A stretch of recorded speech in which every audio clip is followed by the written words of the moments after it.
Too high. Too high. Oh, Missed it. Okay. Geometric mean. Okay, we all are aware, I would say most of us are aware of, hey, the arithmetic mean. You may not call it the arithmetic mean, but it's find the average. If I said find the average of the test scores, what would you do? Zero. Add them.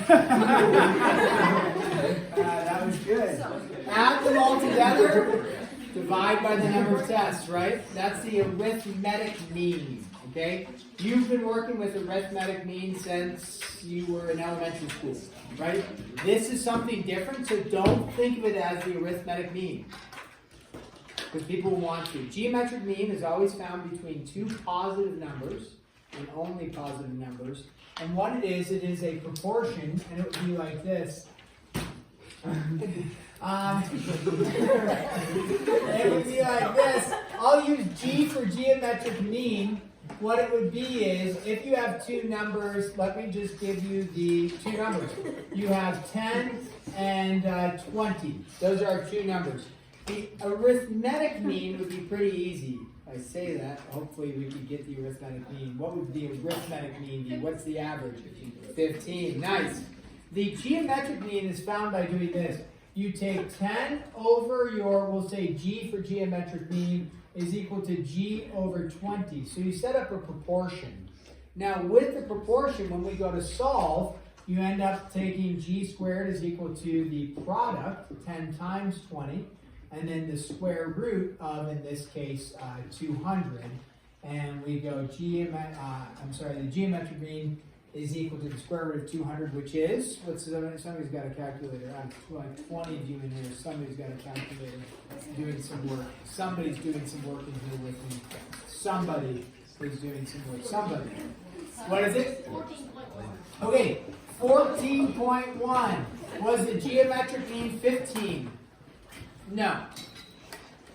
That's the arithmetic mean. So the geometric mean is a proportion set up like this.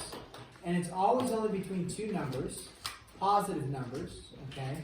And it's simply the square root of the two numbers multiplied together. So you could set up the proportion like this, or you could know that it's just the square root of the two numbers multiplied together as well.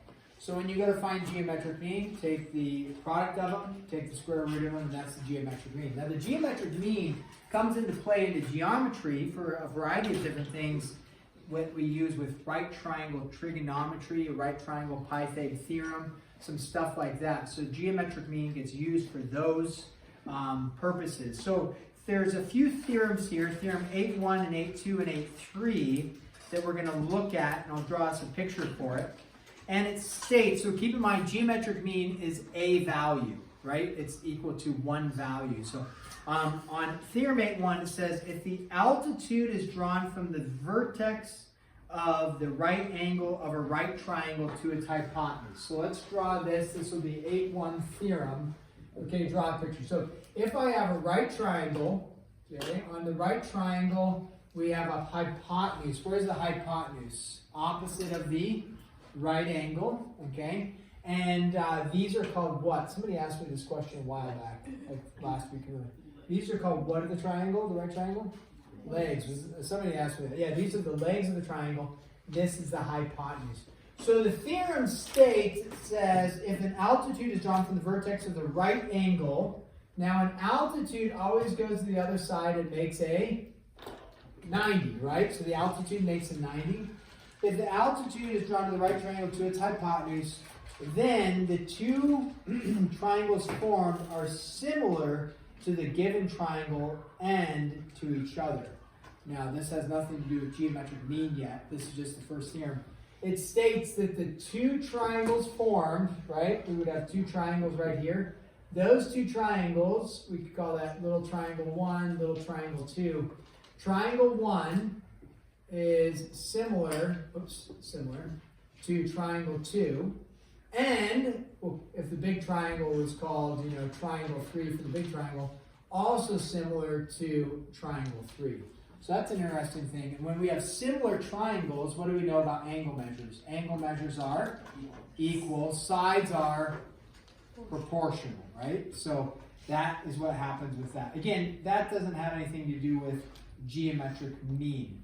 The next one will have to do with geometric mean, theorem 8.2. This states the measure of the altitude drawn from the vertex of the right angle of a right triangle. So let's go like this and like this. Right angle, altitude drawn like that. Okay, we'll call this A for altitude. It says it is the measure of the altitude drawn to the hypotenuse is the geometric mean between the measure of the two segments of the hypotenuse. So when you draw an altitude, it hits here, and we would split it into two segments, x and y. So what we know, A now is the geometric mean between those two segments.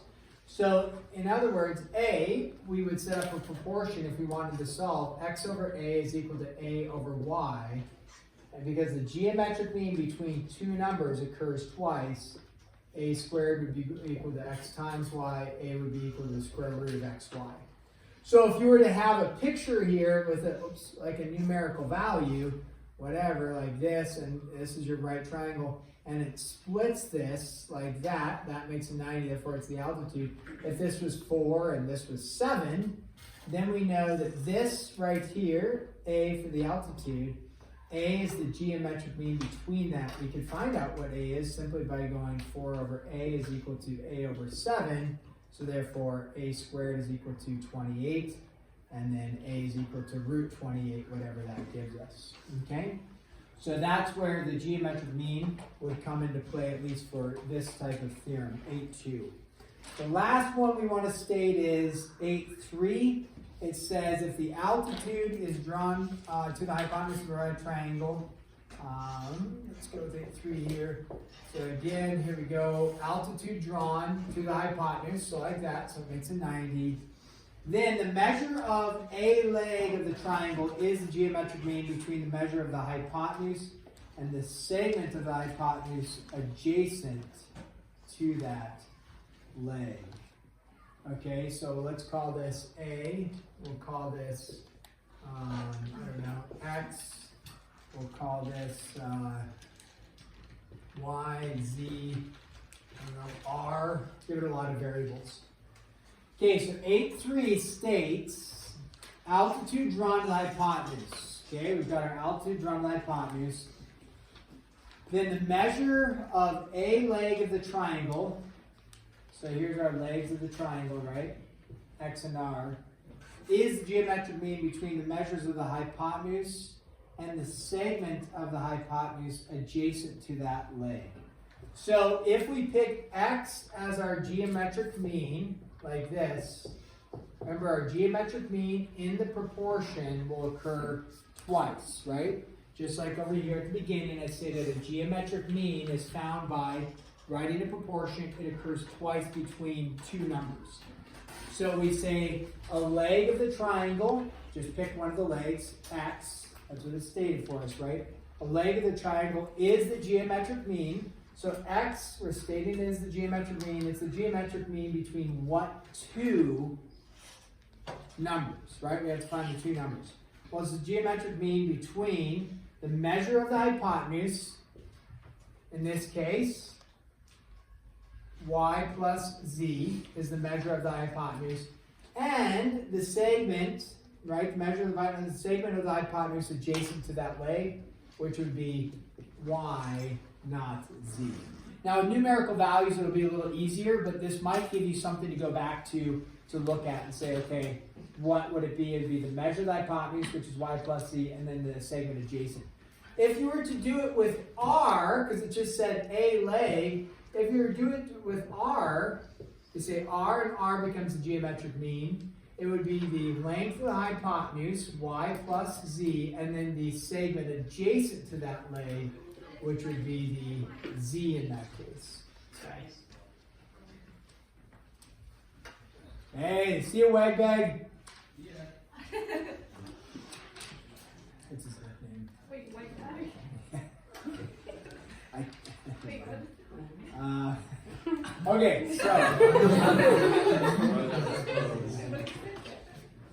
All right, let's find a few, solve a few, find x and y, find x and y Call this number 1. So if you are given a triangle like this, right triangle, and we have this, that's there, that's 4, and then we have x, 5, and y for the whole thing like that. Okay, so you're going to be given a picture like this, and make sure I have the right number of numbers in there. There we go.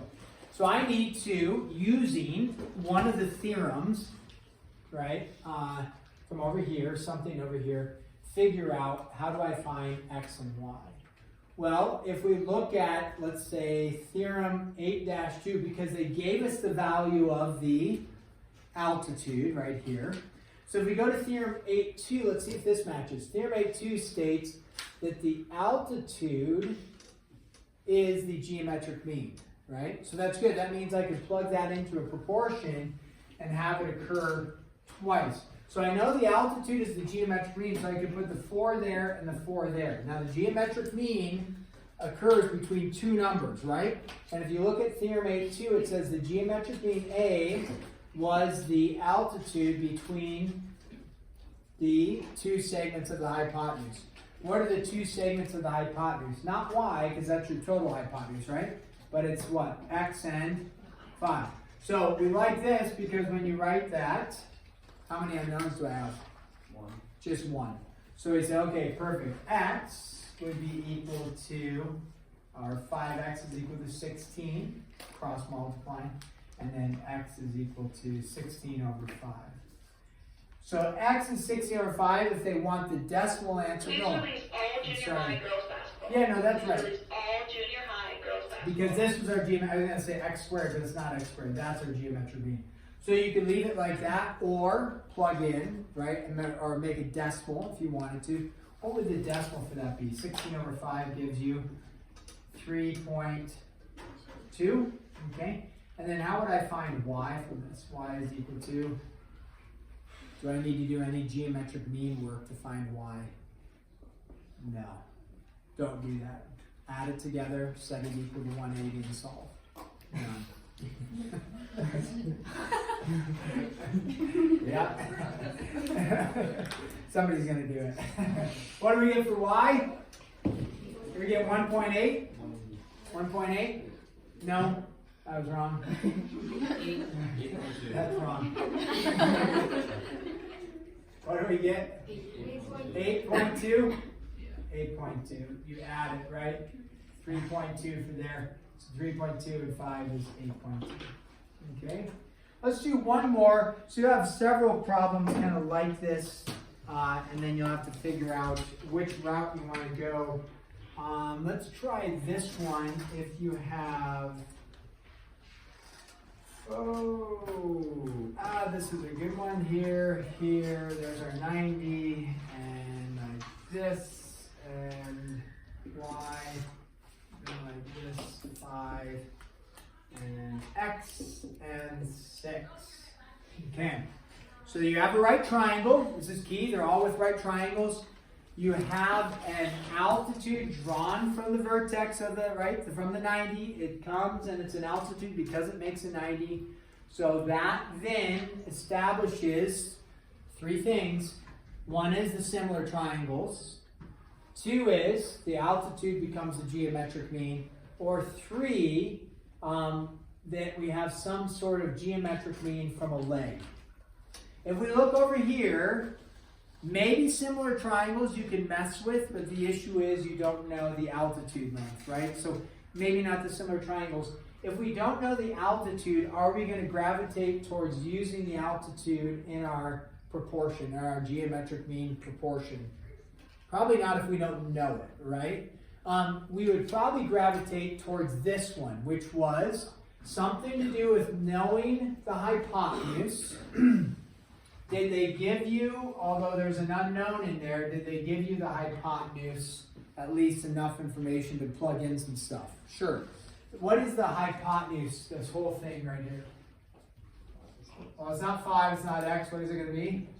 X plus 5, right? So we got our hypotenuse. And then, did they give you the legs of the triangle? There. Did they give you the legs? Yeah. So if we go to this one states the legs, you pick which leg, is the geometric mean. between two things. Length of the hypotenuse and the adjacent segment. So when I look at this, which leg do I want to choose? There's not a right or a wrong, but one may help us more than the other. We'll probably have to do both. But which one might I choose? 6? Okay, I like choosing, why do you like choosing 6 as the leg as opposed to Y? If we choose Y, that's an unknown, and then the hypotenuse also has an unknown. So if we choose 6 as our geometric mean, remember it goes in how many times? The geometric mean goes in twice. So just like over here, I know it's a bunch of letters, but the leg occurs twice in that proportion. Then we have to figure out 2 other numbers. What are the 2 other numbers? The length of the hypotenuse. So what's the length of the hypotenuse here? X plus 5. And then, which part? The segment adjacent to that leg. So if X is my leg I chose, Y or Z is going to be adjacent. Which one? Y. So if I choose 6, which one's going to be adjacent? X, right? Now when we do that, it's not wrong. We have one unknown. What is it going to cause us though? A little bit of mathematical consternation or pressure or difficulty because what do you get? X times X plus 5. What kind of equation is that going to give you? Quadratic. Yeah, you bet. It's going to give you a quadratic. X squared plus 5x is equal to 36. Set the equation equal to 0. And so you get x squared plus 5x minus, remember me doing the algebra review at the beginning of the year and said every once in a while we hit problems like this. And this is the quadratic, set it to 0. What are our ways to solve quadratics? We could either use, what methods could we solve with? Factoring, quadratic formula, and then very little used is completing the square. It's okay if you don't complete the square. So quadratic formula. Is this one factorable? Yeah, I feel good about this one. I do. Because 36 is made up of a 36 and a 1. That's extreme. Won't be helpful. A 6 and a 6, not helpful, but a 9 and a 4. Yeah, you bet. So you get x. So you get a 9 and you get a 4. One's positive, one's negative. Which one? Positive 9, right? Negative 4. So what does x equal? X is equal to negative 9 or positive 4. Sometimes both answers work, sometimes they don't. Do both answers work in this case? No, because x represents a segment length. Can x be negative for a segment length? No, so you get rid of that, okay? And then you just get 4. Once you have that, you go ahead and set up another proportion like this with the other leg. The other leg is y, so we would say y becomes the geometric mean, so it occurs how many times? Twice. It's the geometric mean between the hypotenuse. We now know what x is, don't we? X is 4, so 4 plus 5 is 9. The hypotenuse and the segment adjacent to that, which is 5. So y equals, squared equals 45. Y is equal to the, typically when you take the square root of both sides, you're supposed to say plus or minus. When we're doing geometric mean, we don't care about the negative because it's always positive. So just eliminate the negative. And then simplest radical form, your calculator does it for you, or you need to remember how to do it. In case I ask for simplest radical, find the largest perfect square that goes into that, which would be 9, right? So then it would be 3 root 5. If that's confusing, go back and review or make sure your calculator does it for you. And then if you need a decimal, is the decimal easy? Do that. Punch it in the calculator, hit enter. Okay, so we're going to pause there. We have 12 minutes remaining. When is this going to be due? On Wednesday. We are no class tomorrow, right? Doing nothing tomorrow for class. So if you are here at school, possibly, some people may be, work on this, work on SEEP, work on story problems, right? If you're skiing, great. What should you do tonight? Work on this, because are you going to be really enthused to come back from skiing all day and work on math homework? Maybe you will, but probably not. So, This one.